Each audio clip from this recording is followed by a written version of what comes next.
Kakasimula pa lang po guys ng 2026 at marami na nga po lumabas sa mga smartphone ngayon. Mula po sa mga entry level, sa mga budget phone po ng mga smartphone, sa mga mid-range phone at sa mga flagship killer po, kasama rin po guys yung mga China ROM. Siyempre, sarami po lumabas sa mga smartphone na yan. Hindi naman po lahat guys is sulit pong bilhin ngayon para po sa mga presyo at specs po na makukuha natin ngayon. And for this video po guys, isa-isahin po natin guys kada smartphone brands. Kung ano po ba yung mga smartphone nila ngayon na hindi na po sulit bilhin at yung mga smartphone po nila na worth it pa rin pong bilhin ngayon. Ngayon nga pong 2026. Umpisahan po agad natin dito po sa mga smartphone ni Nubia. Actually guys, konti pa lang po yung mga smartphone ni Nubia ngayon dahil nga po hindi pa lumalabas yung Nubia Neo 4 series po nila ngayon. Ito pong si Nubia Music Pro, pinakamurang makukuha po ating Nubia na smartphone ngayon. Nasa tingin ko rin po, pinakasulit din po na Nubia na makukuha natin ngayon. Pero syempre guys, nakadepende po sa inyo kung magkano nyo po mabibili yung smartphone na to. Dahil nga po ngayon guys, ito nga po sa may mismong Nubia store sa may Shopee, is nasa 5,000 po yung presyo niya. Pero pagka tumingin po tayo ng Nubia Music Pro sa ibang store din po, dito rin po sa may Shopee, makakakuha po tayo ng smartphone na to ng less than 4,000 lang. At doon po guys, sulit ang Nubia Music Pro kung sa may kulang 4K nga po siya makukuha. Dahil maganda po yung specs na makukuha natin compare po lalo sa ibang smartphone po ni Nubia ngayon. Susunod po dyan guys ang Nubia B80 Max. As of recording this video, nasa less than 5,000 po yung presyo niya ngayon. At para po sa may ganyang presyo, hindi pa rin po sulit yung smartphone na yan para sa akin. Pwede po ito guys kung nasa around 4K lang po siya or kulang 4.5. Pero guys kung nasa higit 4.5 po yung presyo niya or kulang 5K, medyo negative po yung specs na makukuha natin. Dito nga po sa may Nubia B80 Max ngayon. Next naman po guys is meron pa rin po talagang stock si Nubia guys ng Nubia Neo 3 GT. Ang problema po medyo mahal pa rin po yung presyo niya kahit mag-iisang taon na nga po yung smartphone na yan. Nasa higit 11K pa rin po yung presyo niya guys. At madalang po siya mag-sale ng kulang 10,000 lang. Sa tingin ko po guys, medyo solid po yung smartphone na yan kung makukuha natin siya ng around 8,000 lang or kulang 9,000. Pero kung hihigit nga po sa 10K or 11K, sobrang negative po niyan. Si Nubia Air 5G naman, nasa around 9K po yung presyo niya ngayon. Para sa akin, I think hindi na rin po sulit yung kanyang specs para nga po sa may ganyang presyo ngayon. Lalo pat, nandyan na nga rin po ang Poco M8 5G na meron pong better overall specs compare nga po kay Nubia. Dito naman tayo guys sa mga smartphone po ni Xiaomi, especially po ang Redmi Note 15 series ngayon. Pasensya na guys, sa ngayon po, lahat po ng Redmi Note 15 series is lahat po sila is overpriced para sa akin. Para nga po sa specs na makukuha natin. Isipin mo na lang yung Redmi Note 15 4G nila is nasa 10K po yung presyo. Pero G100 lang po yung makukuha natin processor sa kanya. Tapos yung Redmi Note 15 Pro 4G, grabe guys. Nasa kulang 14K po yung kanyang presyo.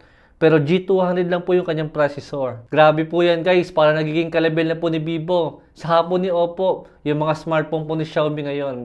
Dito nga po sa mga mid-range na smartphone nila. Ganon din po guys yung Redmi Note 15 Pro 5G. Saka po yung Redmi Note 15 Pro Plus 5G. Sobrang mahal po. Kaya kung sakaling balak nyo pong bumili ng Redmi Note 15 series na kahit alin po dyan guys, sa tingin ko mas okay po na maghintay po muna tayo ng tamang panahon. Yung maganda na po yung presyo niya, yung malaki na po yung discount na makukuha natin. Pero sa ngayon po medyo negative pa po yung kanyang mga presyo. I mean masyado pang mahal para po sa specs na makukuha natin. Buti pa guys yung Redmi Note 14 ngayon, halos same specs pa rin po ito ng bagong version. Pero sa mas murang presyo pa. Si Redmi 15 5G naman guys, medyo sulit po ito para sa may around 6,000 na presyo. Dahil naka 5G po agad yung makukuha natin processor sa kanya na Snapdragon 6S Gen 3. Compare po sa ibang smartphone ng mga naka 5G rin, pero MediaTek po yung makukuha natin. Tapos mas mahina pa. Si Redmi 15C naman, medyo sulit yan guys dahil nga nasa around 4.5 lang po yung kanyang base version. Compare po sa mga bagong labas na mga smartphone na halos same specs lang po ng smartphone na to.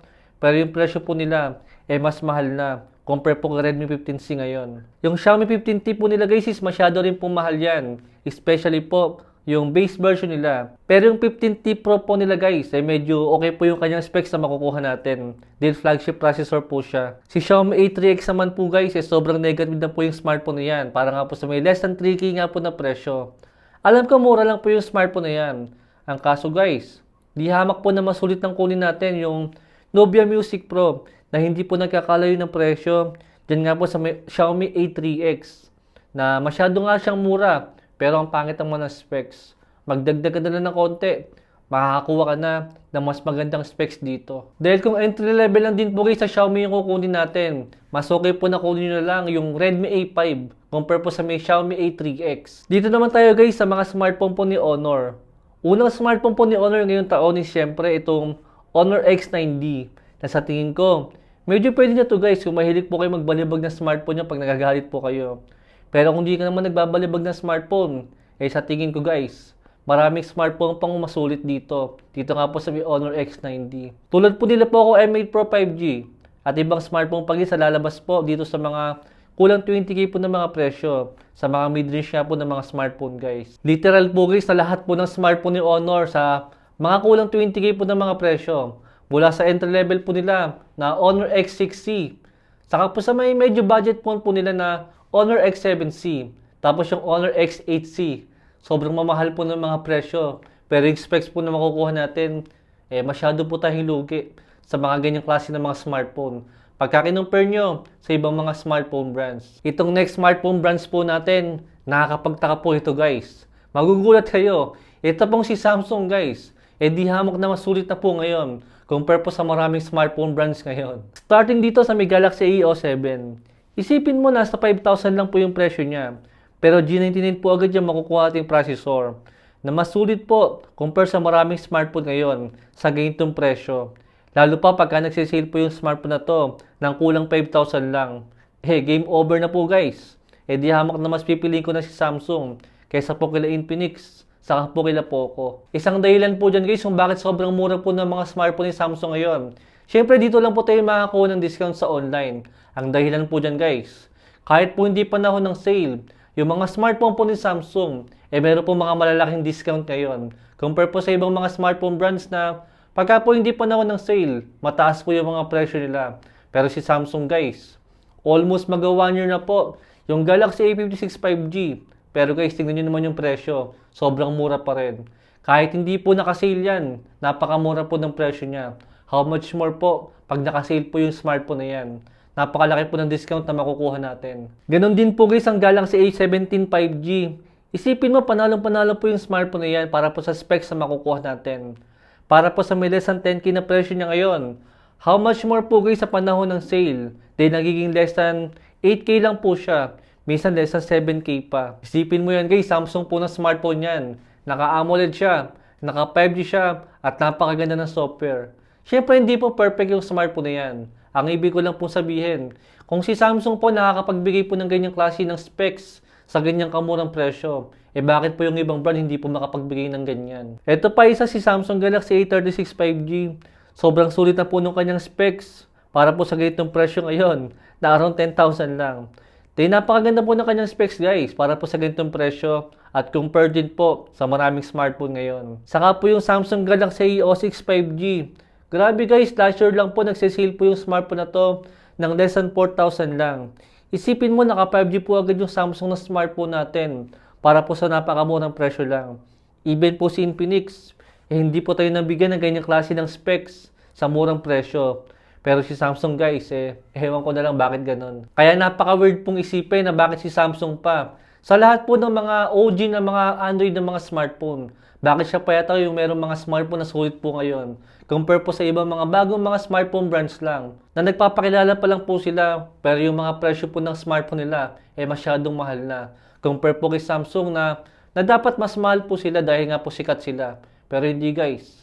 Sila pa po yung mas sulit ngayon. Tulad ditong next smartphone brand natin. Tingnan niyo po guys yung mga smartphone ni Itel. Yung mga nilabas po nila last year.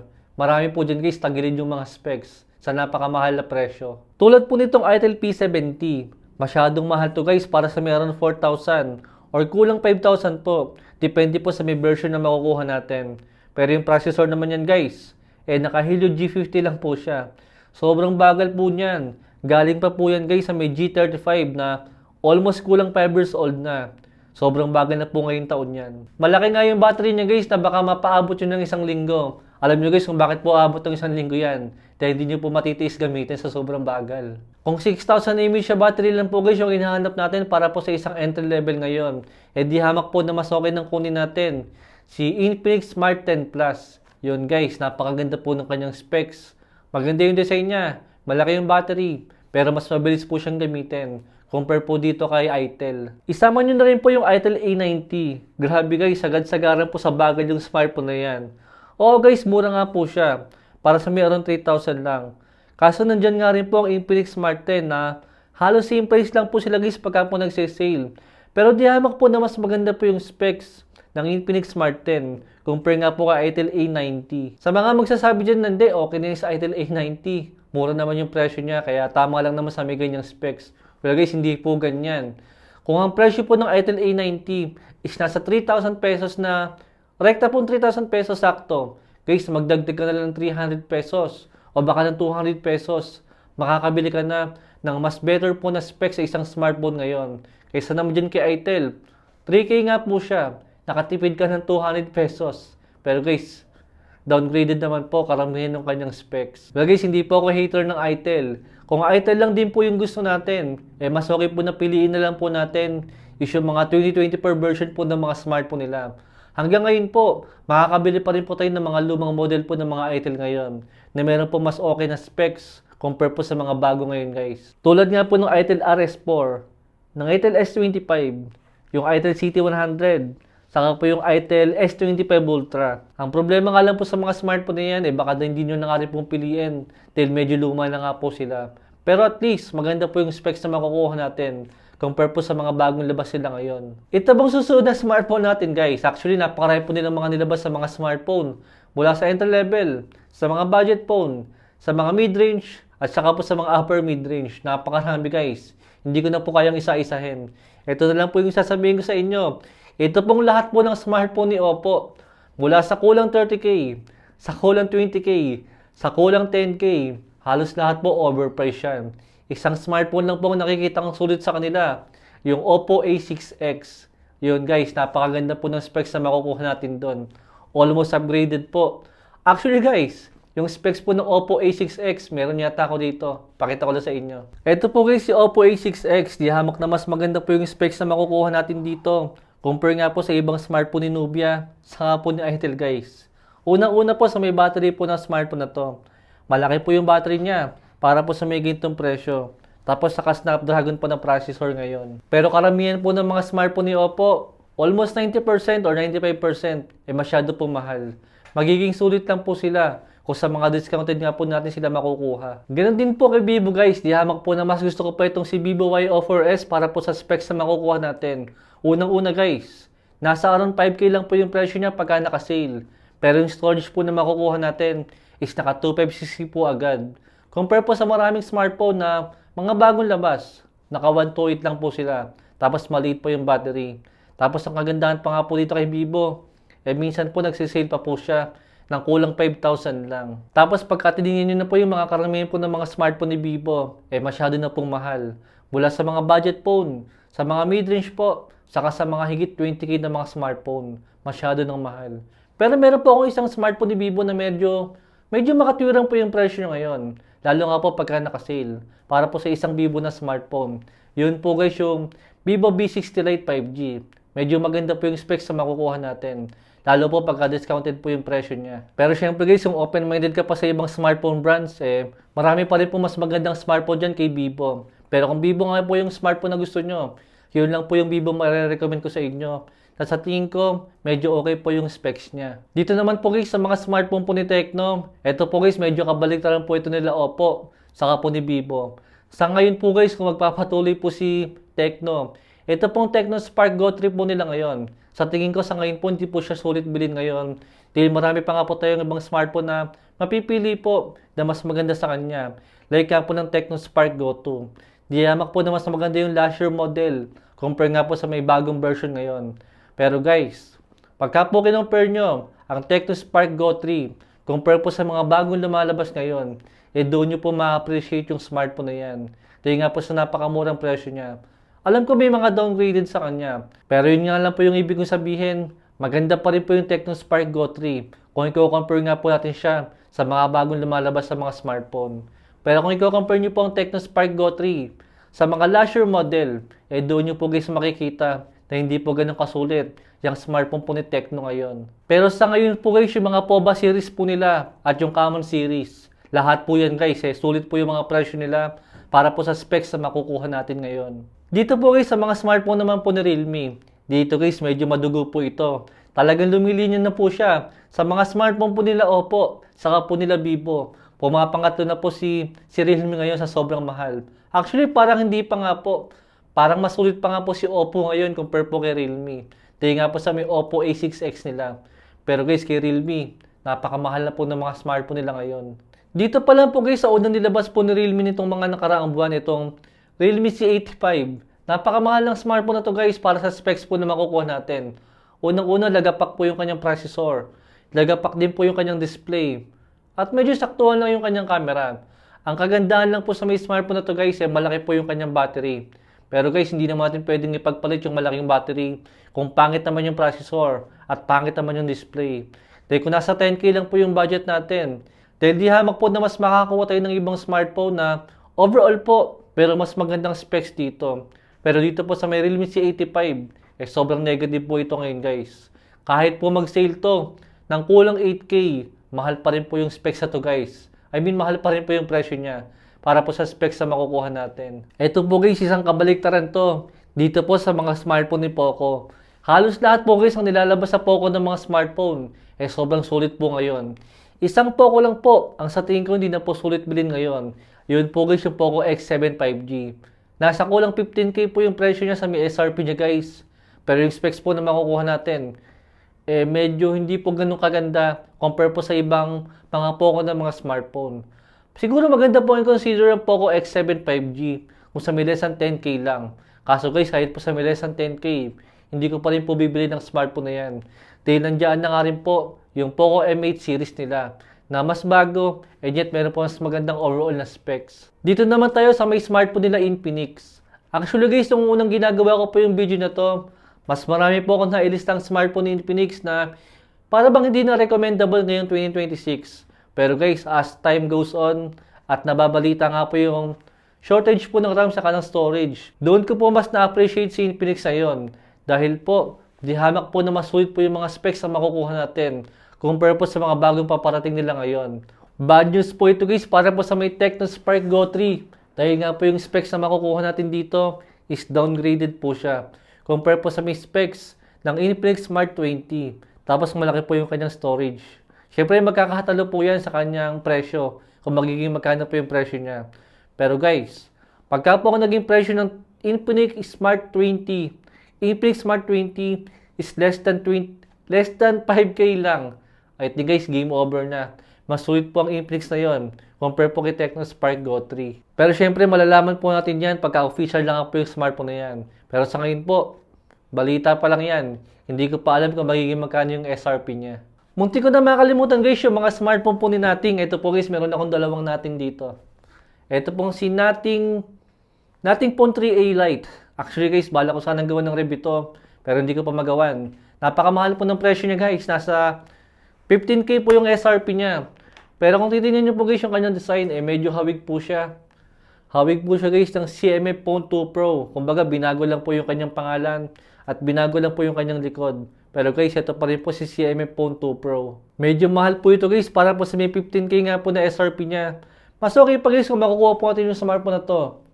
Sa may around 10K siguro guys, medyo sulit to. Pero kung sa may 15K, medyo mahal po siya. Titingnan nyo guys, si Nating Phone 3A Pro. Actually guys, medyo maganda yung smartphone na to nung lumabas siya dahil napaka-unique po ng kanyang design. Pero considering nga rin po na yung presyo po ng smartphone na to is nagre-range lang ng kulang 20K pagka po nagsisale. I think okay na rin po yung smartphone na to ngayon. Lalo't lalo pa yung Nating Phone 3A. Napakaganda po ng smartphone na yun guys. Gustong gusto ko po yun. At nagsisale po yun ng 15K lang. Pero syempre guys, mas lalong napakamahal pong kunin kung bibilin po natin yung Nating Phone 3. Napakamahal po ng presyo niya. Nagpapanggap po ng flagship. Pero hindi pala guys, impostor lang palang flagship yun. Dagdag ko na nga rin po pala guys itong mga China ROM na mga smartphone. Actually guys, meron lang po ako nakita dalawang smartphone ngayon sa may China ROM na dapat gagawan ko ng review. Pero nung nakita ko po yung presyo at nakita ko po yung specs, okay, sayo akong gawa ng review yan. Sayang lang yung effort at sayang lang yung pera. At baka hindi ko pa maibenta yung cellphone. Yun po guys, yung OnePlus Turbo 6, saka po yung OnePlus Turbo 6V. Napakamahal po ng kanyang presyo. na almost dikit po ng mga smartphone po na merong 8 Elite sa po ng 8 Gen 5. Pero yung processor po niya is Snapdragon 8S Gen 4 lang. Mahal yun guys para po sa may higit 20k na presyo. Dahil lang malaki yung kanyang battery. Given na po yan guys para sa mga China ROM na mga smartphone na napakalalaki po ng mga battery. Pero guys para po sa may ganyang processor na syempre dapat malakas yan, na dapat upgraded dyan. Guys hindi po, last year model pa siya. Dahil kung Snapdragon 8S Gen 4 lang po yung gusto natin, eh bumili ka na lang ng Turbo 4 Pro. Yun guys, so napakaganda nun. Nagsisale na lang po siya ng kulang 15k. Compare po sa may bagong smartphone niya ni OnePlus, nagpas 20k. Pero malaki lang yung battery niya. Para sa inyo guys, anong smartphone po ang pinaka hindi sulit bilhin ngayon? At anong smartphone po ang pinaka magandang bilhin ngayon? Comment nyo lang po sa may comment section. Pasensya na guys, medyo humaba yung video natin. Balik na lang po yung video natin guys. Thanks for watching.